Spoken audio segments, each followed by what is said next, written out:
Oi pessoal, tudo bem? Eu tô aqui na distribuidora dos meus livros da Livraria Campanholo. Aqui na minha frente tem uma pilha com 1000 livros novos, o nosso lançamento a Hidra Feminista, e eu vou autografar cada um desses 1000 volumes. E pensei que enquanto eu faço isso, a gente podia conversar um pouco sobre esse novo livro, conversar sobre por que você precisa ter esse livro na sua casa, por que eu decidi escrever, qual a relevância desse conteúdo para a política, qual a relevância desse conteúdo para o Brasil e até para a sua família, como isso impacta a sua família. Então vamos lá. Meu primeiro livro, vocês lembram, falava sobre a história do feminismo e como esse movimento é essencialmente revolucionário desde a Revolução Francesa, 1790, quando a primeira feminista, também chamada de proto-feminista, Mary Wollstonecraft, escreveu o seu livro, Reivindicação dos Direitos das Mulheres.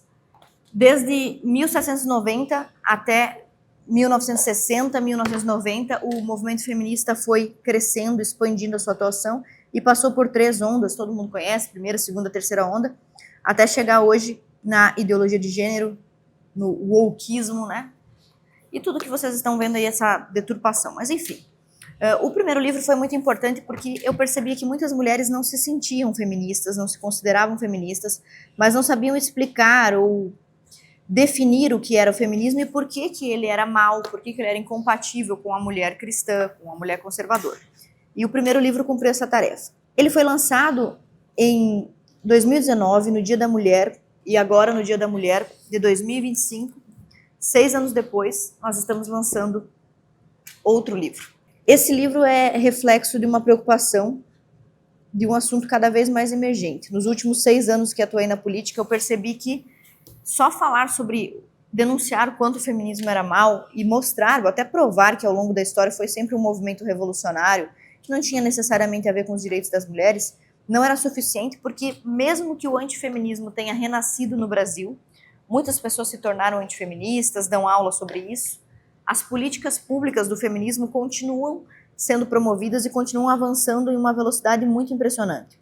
Por exemplo, mesmo quando nós tivemos o governo Bolsonaro, um governo declaradamente de direita, por muitos considerado um governo conservador, mesmo nessa época, nesse período, muitas leis feministas foram sancionadas e muitas pautas e projetos do movimento feminista avançaram. Isso não é necessariamente culpa do presidente da República, evidentemente, porque todos esses projetos foram aprovados pelo Congresso, ou seja, pela maioria dos deputados federais, e alguns foram até aprovados por unanimidade no Senado. Mas qual é a questão? Eu precisava mostrar para as pessoas por que uma população conservadora, essencialmente católica, evangélica, como a população brasileira, como nós nos tornamos reféns de políticas públicas feministas e como elas conseguem avançar em absolutamente todas as suas bandeiras. Foi então que eu decidi que eu precisava lançar um livro sobre o feminismo contemporâneo. Se o primeiro livro falava sobre a história do movimento, contando como Simone de Beauvoir, Kate Millett, Beth Friedan, Mary Wollstonecraft, Judith Butler, como todas essas mulheres são essencialmente revolucionárias e como o feminismo que elas construíram é mau, nenhuma dessas mulheres tem a mesma relevância hoje. As autoridades e as expoentes do movimento feminista se multiplicaram, mas perderam. Nós não temos um grande ícone mais, como tínhamos antigamente, como na época da própria Simone de Beauvoir. Existem ícones espalhados e muitos feminismos com muitas vertentes diferentes, o feminismo negro, o feminismo lésbico, mas enfim, elas estão conseguindo um poder político impressionante, mesmo sem ter um partido político feminista. Nós não conhecemos nenhum PF, Partido Feminista. Mesmo assim, elas estão em todos os partidos, inclusive nos nossos.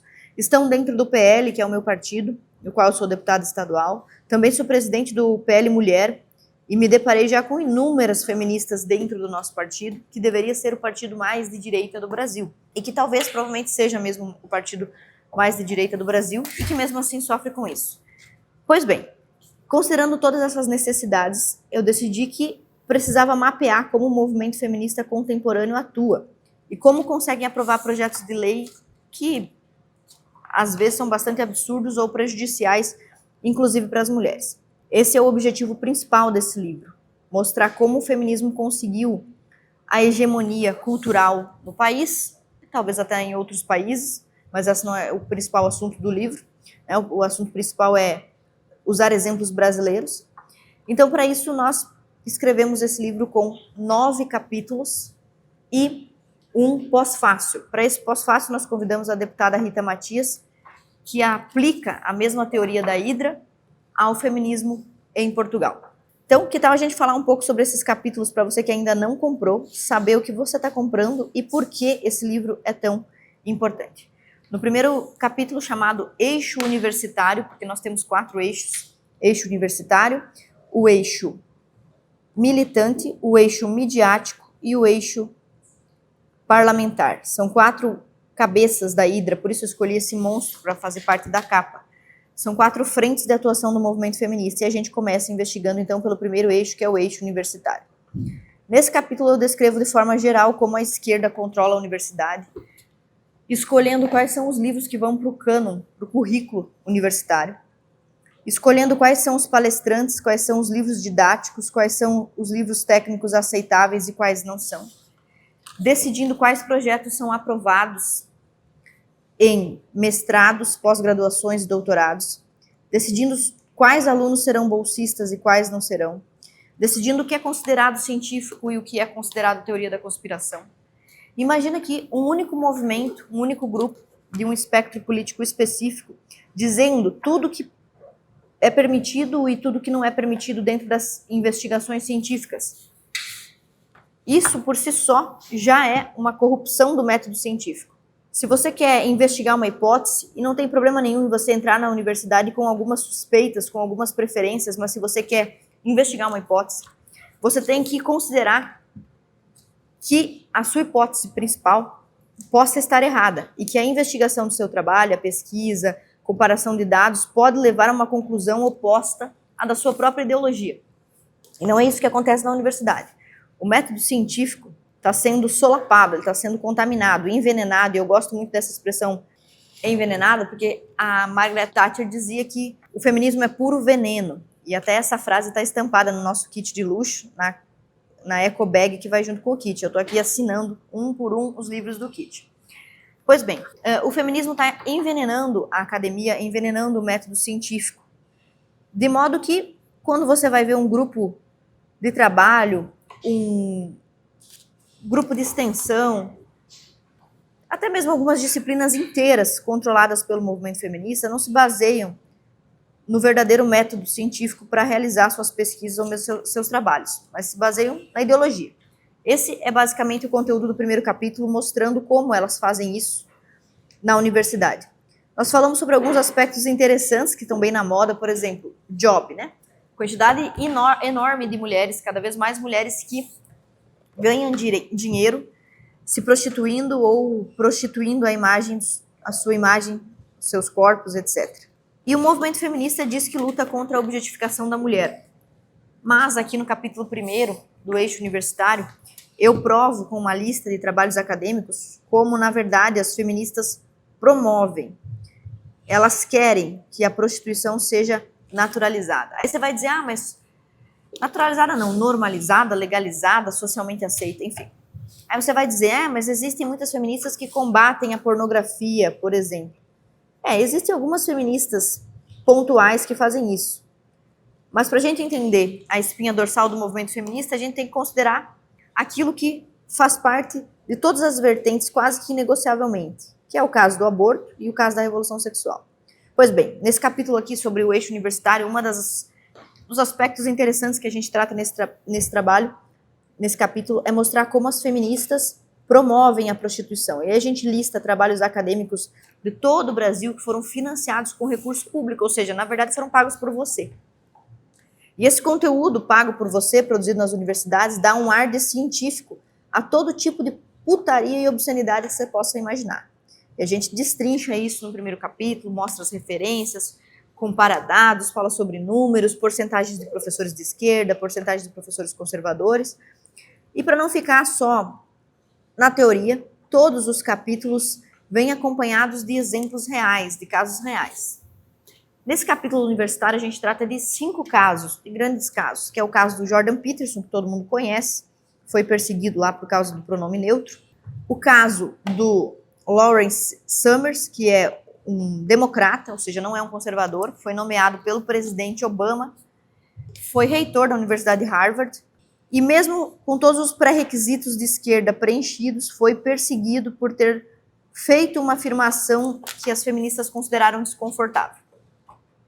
Além do caso do Summers, a gente tem o caso do professor Sérgio Colli, aqui em Florianópolis. Como eu sou deputada estadual aqui em Florianópolis, em Santa Catarina, né, cuja sede é Florianópolis, eu tentei trazer alguns aspectos do meu trabalho em Santa Catarina, também como uma resposta ao meu eleitor que confiou no meu trabalho e mostrar que eu estou atenta a esses aspectos da nossa cultura, não só na política, mas na cultura universitária, enfim. Então, o professor Sérgio Colli é um excelente professor com um currículo invejável e extensíssimo, que foi perseguido pelas feministas, pelos esquerdistas, pelos seus posicionamentos. Então, eu trago aqui o caso dele como um exemplo da perseguição acadêmica promovida pelas feministas. Trago também o caso do professor Ricardo da Costa, um testemunho sobre um evento do qual ele participou, um evento sobre mulheres, e como ele se complicou nesse evento por ter falado sobre algumas grandes mulheres da história. Você vai ler o subcapítulo, tenho certeza que você vai achar muito interessante, principalmente quem gosta de estudar História da Idade Média, que é a principal especialidade do professor Ricardo da Costa, um professor de História, também perseguido pelas feministas. Para concluir esse capítulo, para mostrar que essa não é uma perseguição contra os homens, porque alguém poderia dizer, mas todos os exemplos que a deputada Ana trouxe no capítulo 1 são exemplos de homens. Aí eu trago o exemplo de uma mulher lésbica e feminista, que é o caso da Camille Paglia. Então, ela preenche muitos requisitos aí do marxismo interseccional para ser uma oprimida, né? Ela é mulher, é lésbica, digamos assim que ela é uma pessoa inconformada com seu sexo de nascimento, não dá para dizer transexual, mas talvez transgênero seja a palavra adequada, e mesmo assim ela foi muito perseguida pelas feministas por ter se manifestado contra algumas coisas que ela considera antidemocráticas e anticientíficas.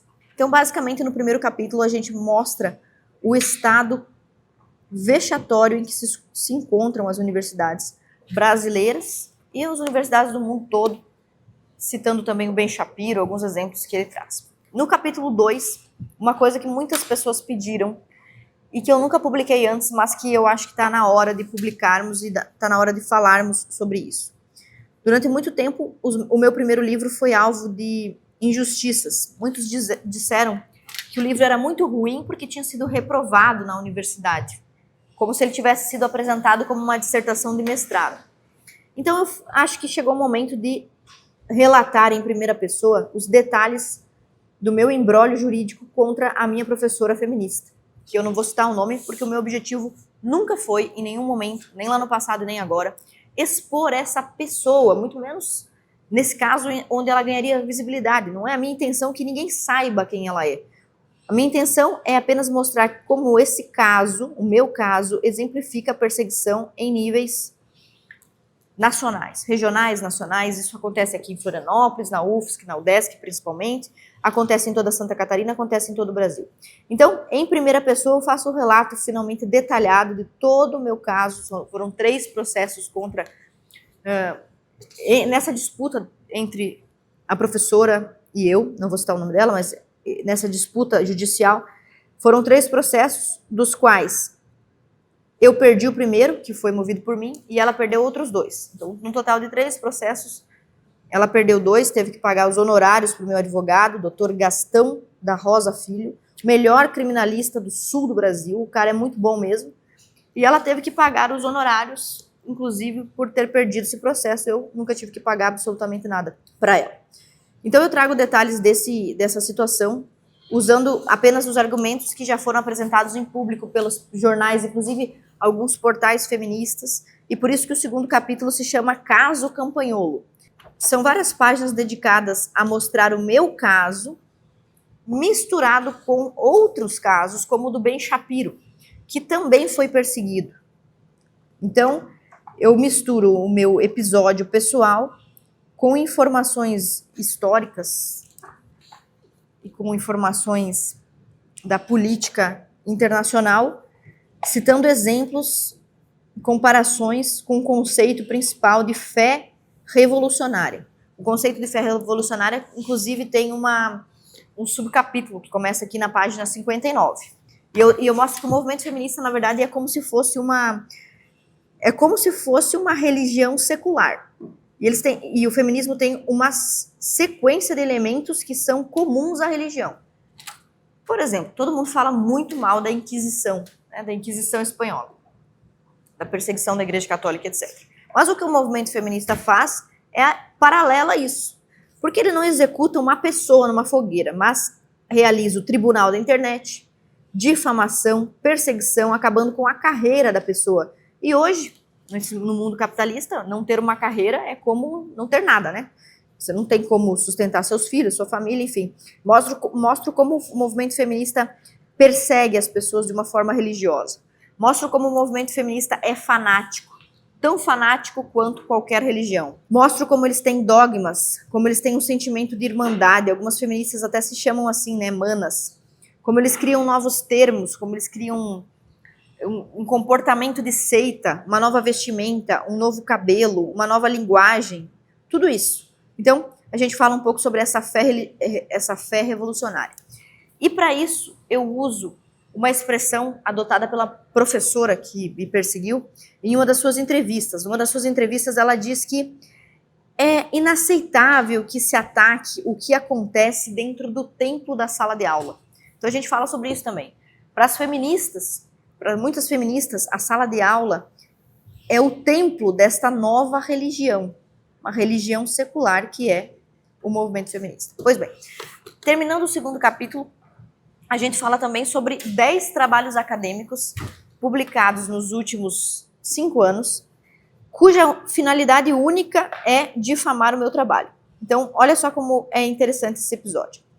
Quando eu frequentava a universidade, diziam que eu era uma louca, uma burra, uma inútil, não servia para nada, que eu era uma ignorante, que nada importava no meu trabalho, que eu não tinha nada a acrescentar. Me ostracizaram na sala de aula, me expulsaram da universidade, basicamente reprovaram o meu trabalho, que era sobre violência urbana e não sobre feminismo. Enfim, diziam que eu era um nada. Depois que eu saí da universidade, agora eu não sou mais aluna, mas eu sou o tema dos trabalhos acadêmicos. Só aqui a gente listou 10 trabalhos acadêmicos que analisam o antifeminismo ou o meu próprio trabalho, o meu próprio discurso, pessoalizando a questão. Obviamente que esses trabalhos dizem que o antifeminismo é óbvio, né? Ninguém poderia imaginar algo diferente.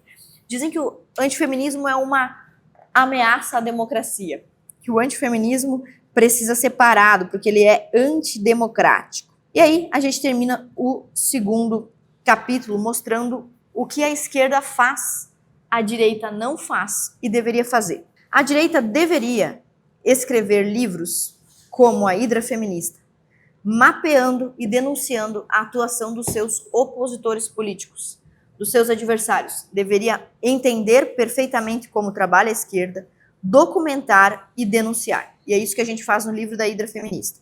Documenta e denuncia. Eles fazem isso com o meu trabalho e com o trabalho de outras deputadas. Por exemplo, a deputada Cris Tonieto, que já foi por muitos anos consecutivos considerada a pior deputada para o movimento feminista. Então elas mapeiam, elas estudam seus adversários. As feministas, os esquerdistas, eles não vivem só de internet.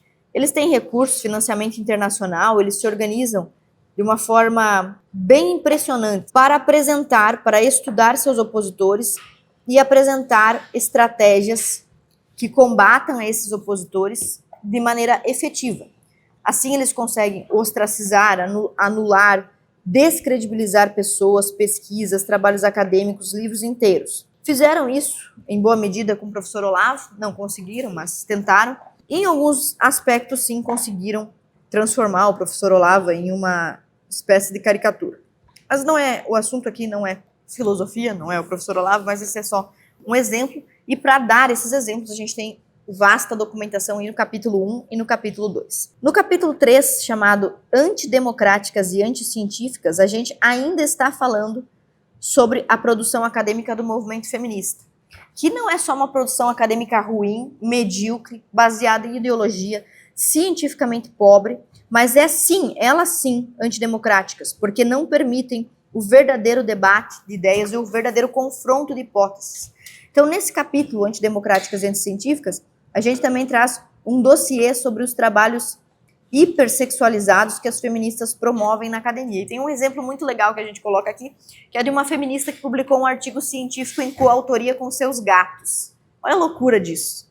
Sim, ela publicou um artigo científico onde os coautores são seus animais de estimação. Se bem que eu não duvido que em muitos casos alguns animais de estimação têm uma capacidade de raciocínio superior à de muitas feministas, mas esse não é o caso. O caso é que isso é um absurdo, uma chacota com a universidade, e nós documentamos aqui como isso aconteceu. Aí vamos para o capítulo 4. Capítulo 4, embora se chame 4, né, se numere 4, é a segunda cabeça da hidra feminista, né, que tem 4 cabeças, segundo a nossa teoria aqui do livro. A hidra feminista, então, na sua segunda cabeça, que é do eixo militante, tem 2 naturezas de atividade militante. As pessoas acham que militante é aquela feminista que não se depila, do cabelo roxo, que vai para a rua seminua com cartazes. Sim, isso também é militância. Mas não é dessa militância que a gente está falando. A gente está falando também da militância de elite, que são as feministas arrumadas, as feministas bonitas, vestidas num terninho, salto alto, que frequentam restaurantes chiques e que passaram no concurso para ser promotora, que hoje são desembargadoras, que estão atuando no Ministério Público, que estão atuando no CNJ, por exemplo, produzindo aquela cartilha do CNJ para julgamento com perspectiva de gênero, que é um absurdo. São elas que conseguem, são pessoas assim, são militantes assim, que conseguem, por exemplo, a aprovação de cotas para a escolha dos juízes, que conseguem a aprovação de cotas dentro da OAB. Então, militante não é só aquela mulher arruaceira que faz baderna em eventos, em manifestações. A militante pode ser uma militante técnica de elite, que passou no concurso certo e está no lugar certo, realizando o trabalho sujo do qual as feministas de ruas fazem propaganda. Aí a gente comprova aqui, nesse capítulo 4 sobre o eixo militante, de onde vem o dinheiro, de onde vem o recurso que as feministas usam para financiar suas ideias, né? Então, as ONGs abortistas, fazem propaganda da teoria de gênero. Aqui nesse capítulo 4 eu dou inclusive um exemplo, que é uma cartilha, uma cartografia católica antigênero, que foi uma pesquisa que as feministas militantes organizaram para identificar quem são as inimigas do movimento feminista. E elas citam inclusive a própria Cristonieto, que eu já mencionei. E aí a gente entra no capítulo 5, caso da cartilha de abortamento. Pois bem, a cartilha do abortamento foi um documento, uma norma técnica, uma recomendação sobre o aborto humanizado, que, veja, não foi feita por deputados estaduais eleitos, mas foi feita por militantes, por mulheres feministas que estão no lugar certo, na hora certa. E a gente faz uma análise dessa cartilha, mostrando como essas feministas de elite atuam, interferindo nas políticas públicas com mais autoridade até mesmo que um deputado, que uma pessoa que foi eleita. Então, capítulo 4 e 5, a gente fala sobre isso, a gente fala sobre a militância, como atua, traz alguns exemplos, algumas provas, documenta números de financiamento e tudo mais. Por fim, a gente vai para a terceira cabeça da hidra. A terceira cabeça da hidra é a mídia, a imprensa. Aqui no capítulo 6, então, a gente tem o eixo midiático. Nesse eixo midiático, a gente faz uma análise da atuação dos jornalistas ao longo da história. Como surge essa profissão de jornalista, como as jornalistas e os jornalistas feministas se articulam, como eles trabalham, como eles vendem as suas narrativas. E aí a gente dá alguns exemplos do sucesso dessa atuação jornalística, que mesmo quando investigada, desmascarada, condenada, como foi o caso de uma jornalista catarinense, não me falha a memória, acho que ela é catarinense, uma jornalista chamada Shirley, condenada a pagar indenização de danos morais a um juiz, Dr. Hudson, por ter inventado a mentira de que ele absolveu um acusado de estupro sob a justificativa de estupro culposo. Uma mentira deslavada, sem vergonha, uma coisa assim, sem condições, enfim. E a jornalista foi condenada por isso, mas os efeitos da sua atuação militante no jornalismo não foram afetados pela sua condenação, e inclusive outros jornalistas saíram em favor dela, defendendo a atuação dela e dos jornalistas em geral. Então, no eixo midiático a gente fala como esse movimento feminista conseguiu controlar a mídia, conseguiu exercer uma forte influência interna na mídia, nos jornais, de modo que a mídia influencia e está intimamente ligada à atuação dos políticos, porque a maioria dos políticos tem medo da imprensa. Uma das coisas que eu mais gosto, que eu mais amo nos meus eleitores e que eu sou infinitamente grata e que é o que me dá liberdade para atuar dentro do parlamento, é o fato de que eles, no geral, não acreditam na mídia. Quando ouvem alguma mentira a meu respeito, procuram no meu próprio perfil se informar, gostam de aprender. Então, quando eu preciso explicar uma atitude tomada no parlamento, ou porque eu sou a favor ou contra um projeto de lei, são pacientes, atenciosos para entender, e entendem que eu tenho um nicho de atuação e que eu tenho condição de atuar dentro desse nicho. Então, de muitas formas, o meu trabalho se tornou imune à pressão dos jornalistas. Um exemplo disso foi quando um jornalista, um incompetente, que eu não me lembro o nome, mas lá no início do meu mandato, tentou me difamar dizendo que eu estava praticando corrupção por vender livros, por vender o meu primeiro livro, Feminismo, Perversão e Subversão. Eu tive uma discussão com esse jornalista, chamei ele de bunda mole, perguntei se ele tinha problema cognitivo. Na verdade, eu não perguntei, eu não chamei, né? Eu perguntei se ele daria provas de ser um bunda mole com problemas severos cognitivos. E aí o problema é que ele realmente teve esses problemas aí, publicou como se eu tivesse xingado, enquanto que, na verdade, eu apenas tinha perguntado para ele se ele ia verificar as provas da acusação ou se ele ia publicar. Enfim, aí o jornalista ficou alucinado, histérico, até hoje acho que ele sonha comigo, e fez uma série de matérias com o seguinte teor: deputada chama jornalista de bunda mole.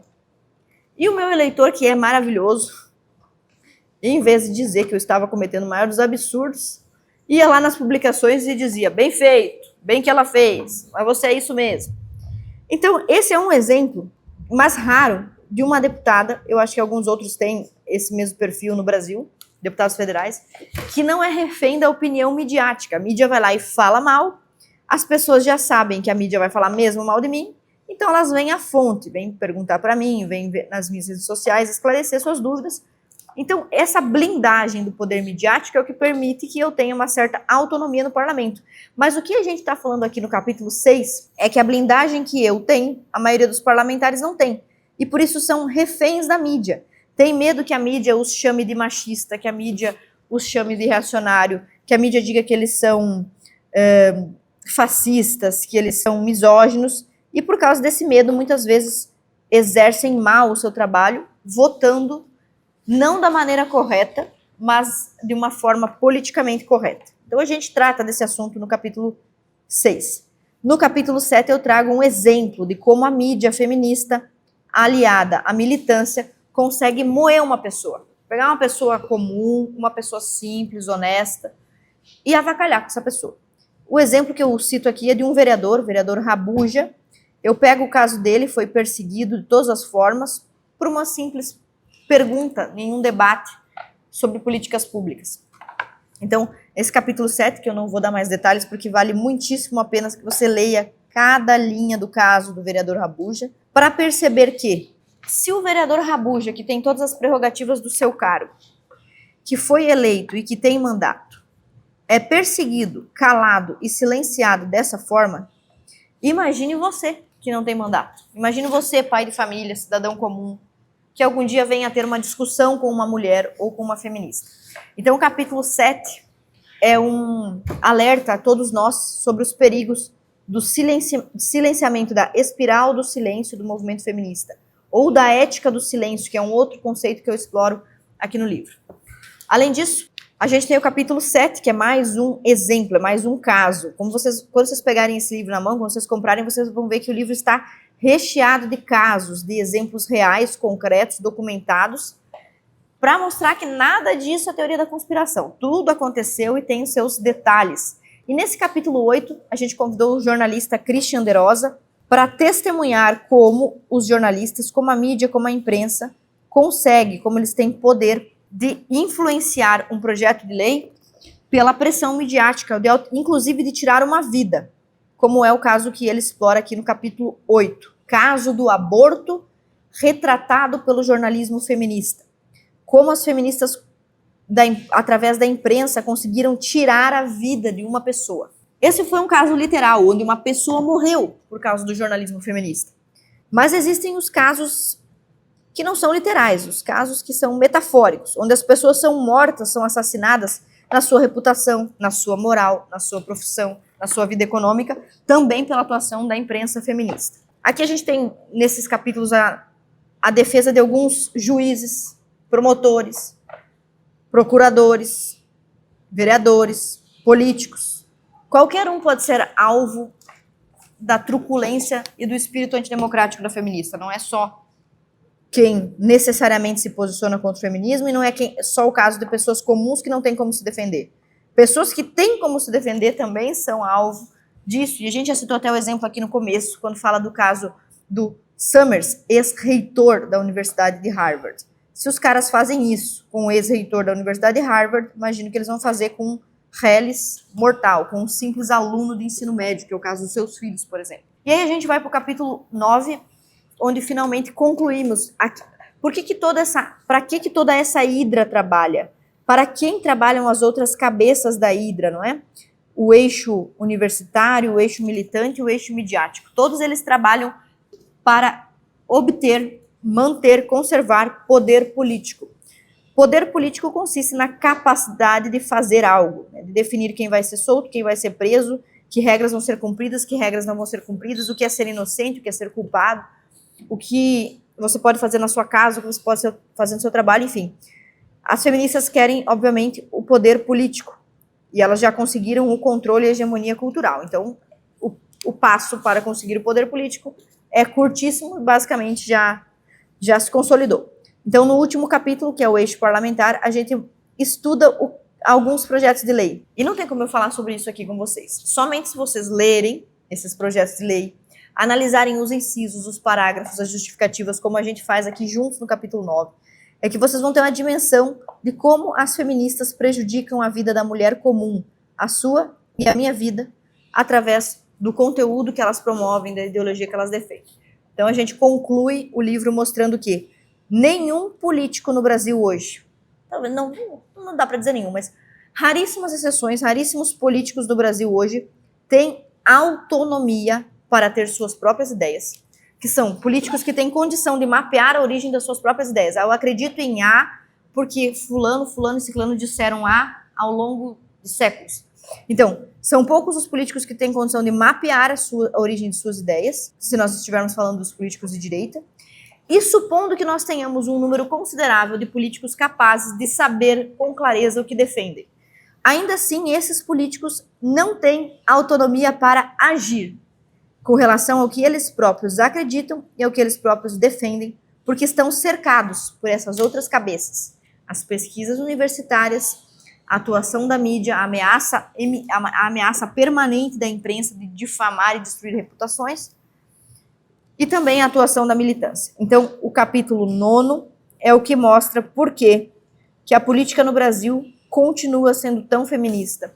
Por que a política no Brasil continuou sendo feminista, mesmo quando tínhamos um presidente alegadamente conservador, mesmo quando temos partidos de direita no poder, mesmo assim o feminismo continua imperando. E para entender tudo isso com detalhes, porque a conversa que a gente está tendo aqui é um pouco resumida, evidentemente, mas para entender tudo isso com detalhes, verificar cada fonte, ter acesso aos números e aos dados, somente se você comprar a Hidra Feminista. Então, nós temos duas versões da Hidra Feminista. Essa que eu estou assinando um por um aqui é o kit de luxo, pensado com muito carinho para as nossas leitoras, para os nossos leitores comprarem para si mesmos ou para presentearem alguém. O kit vem com dois livros de capa dura, o primeiro e o segundo, que são uma continuidade do outro, evidentemente.